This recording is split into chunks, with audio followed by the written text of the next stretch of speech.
Aloha mai kako, my name is Dement and this is my daughter Keahi Dement. We're here today in the ʻImiloa garden to show and teach you about ko. Ko is a traditional Hawaiian canoe plant, meaning it was brought here by Polynesian voyagers a long time ago across the Pacific Ocean. Ko is a really special plant. In Hawaiian culture, it is connected to the gods Kane as well as Kanaloa. Kane and Kanaloa kind of have a dual relationship, so they help balance each other out. Ko traditionally was used mostly for food.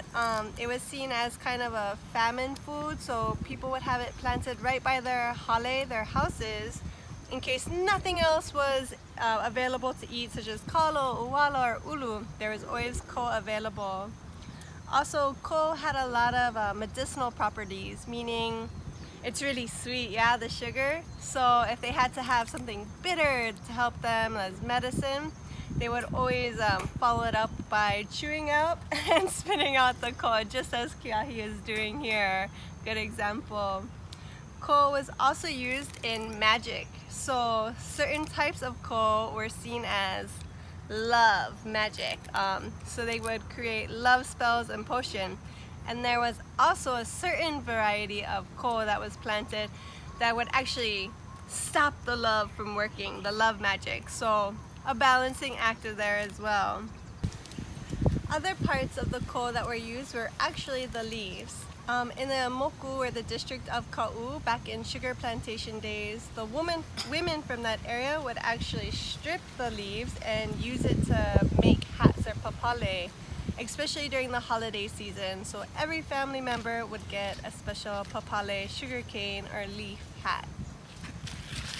Next, we're gonna move into showing you how to actually plant your ko stalk so you can grow ko in your own yard and enjoy the sweetness. Cool. All right, you ready, Keahi, to plant? All right, here we go. So in planting ko, you wanna make sure with your nodes, there's at least 4. 4 is a really special number in Hawaiian culture, and a lot of things were planted in 4s. Also, good job. Also, ko typically wasn't planted in rows, it was planted in clumps. So when you're ready, you get an area, and also ko was also planted very many times close to kalo or wala or other plants that might need protection. As the ko grows, it kind of creates a windbreak, and then all the leaf litter also can be used as mulch for these other plants. So when you're ready, kind of form a mound of soil. You're gonna plant your ko. First observe, take a moment and notice if you see any baby roots coming out right where the nodes meet. Also, you can see if there are any maka. These are the eyes, or where the new stalks are gonna shoot up from. So on this ko, we have some roots, we have some maka. So try to plant the roots facing downward. Plant it all the way down. You can see we've got some maka ready to shoot up, and then cover it with soil. From there, you might forget about it, but just remember that it's there. And within a few months, maybe even quicker than that, you'll start to see the new stalk shooting up. Remember to plant it horizontally. You can say a nice oli or give thanks to it. We like to say, e ola oi, e ola mako nei, I live, so you live.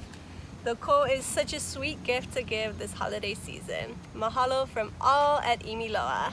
Bye.